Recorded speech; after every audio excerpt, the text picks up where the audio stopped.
research period of PhDs. Of course, there are no shortcuts or no secrets, but all of the panelists here have achieved so much in so many different areas. So, just wanted to ask, what advice they would like in the research phase of the PhD, as in people getting stuck, not finding problems, or in general for the research, if they have some comments or some tips.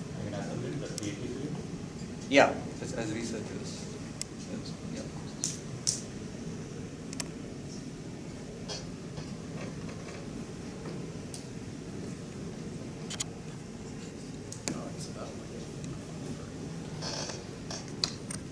So I think it's always a good idea to start calculating.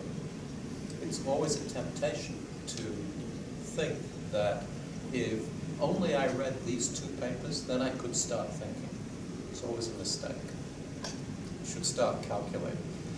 Even if you rediscover something, typically your calculation wasn't quite the same as the other calculation the other person did. And that difference is usually worth something. So even if, in a sense, so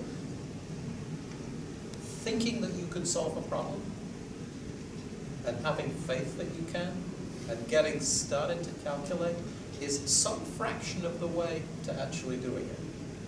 And the sooner you start it, the more successful you'll be.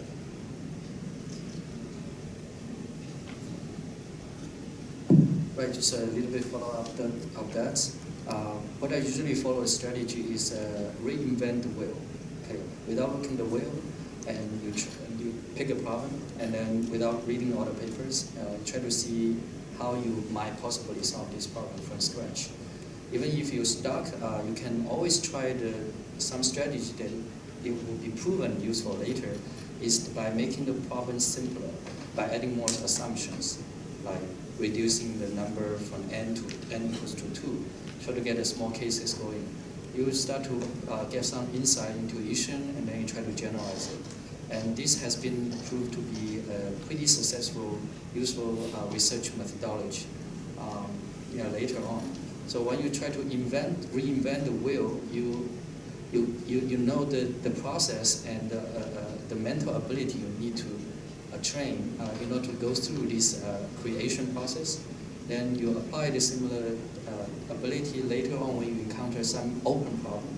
Then you might still be able to solve the open problem because you have been trained.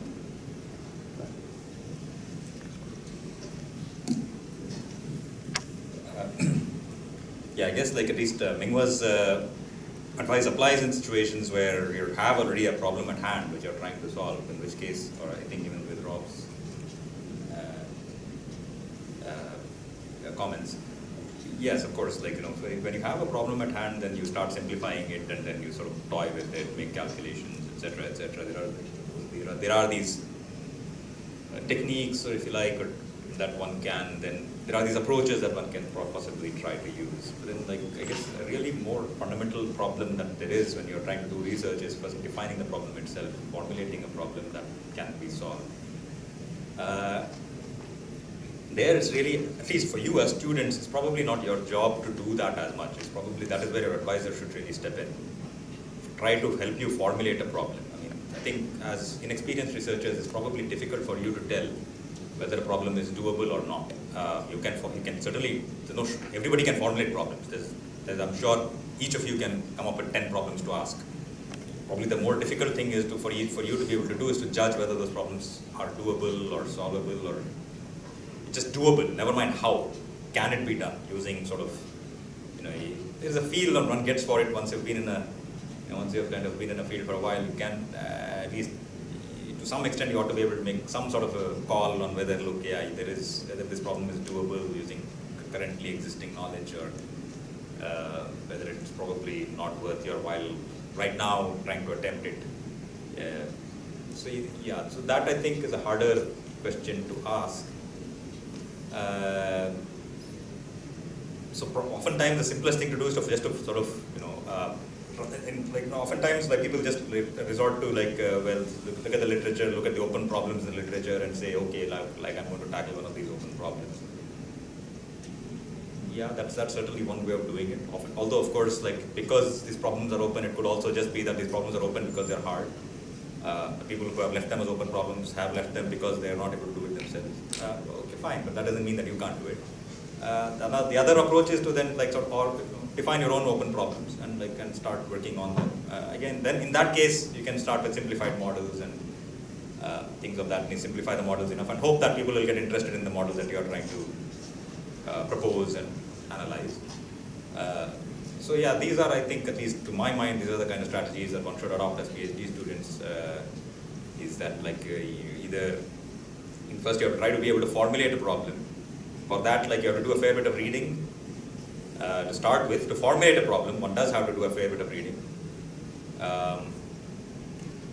and then like kind of sort of discuss with your supervisor, discuss with people who are more experienced whether these problems are sort of to some extent whether there's progress, there's chance of hope of making progress on this kind of a problem or within this field. And then finally, like once you've decided upon at least a problem area or sort of a general area within which to work and like kind of a rough formulation of a problem, then the other approaches of simplify or make calculations and so on, that does apply. Those approaches do apply. But I think fundamentally the question of how to formulate problems, it's more of an art than a science.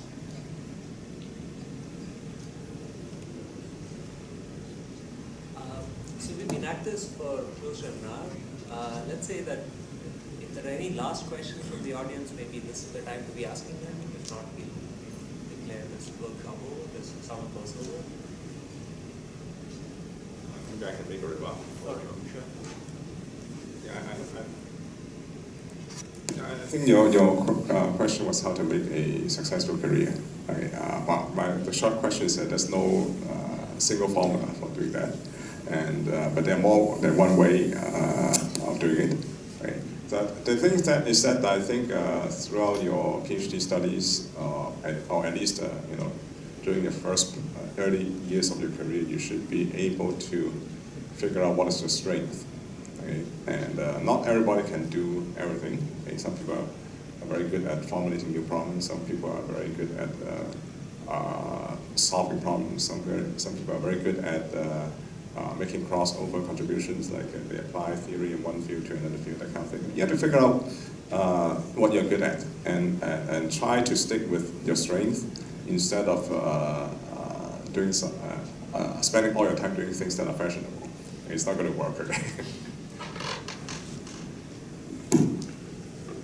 All right. Let me just use this opportunity to thank the speakers and the other panel members for being here, for being here. Student helpers, one of whom is here, many of whom are outside. Nothing would have been possible without them. I really do. Thank you guys for being here, especially you specific guys for being here this late on Friday afternoon, despite wanting to go to Nanlin Monastery or going to other places. Yeah. So thank you all, and see many of you at CSCIT. Okay, let me take the opportunity to actually give a big hand of applause to Sid. It's a lot of work.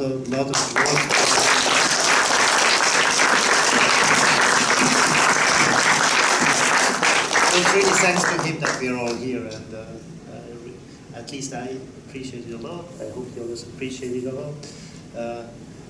Yeah, so it's really thanks to him. It's really a lot of work. So, yeah. Actually, let me take the last opportunity to thank the Croucher Foundation for it really is appreciated. We're going to do that again. We are going to do that again at CSCIT. No, I mean there will be two more summer courses. Well, so depending on how this one is evaluated, which is why I'm doing it on video right now. I have to say so. We can edit the video. You need to be on mic for that.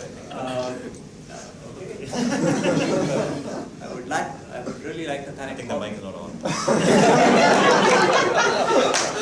We would all like to thank the Croucher Foundation for making this workshop possible. The financial support was really quite helpful, and I think all the participants enjoyed it.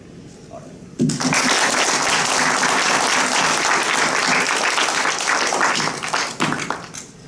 Okay, thanks everyone.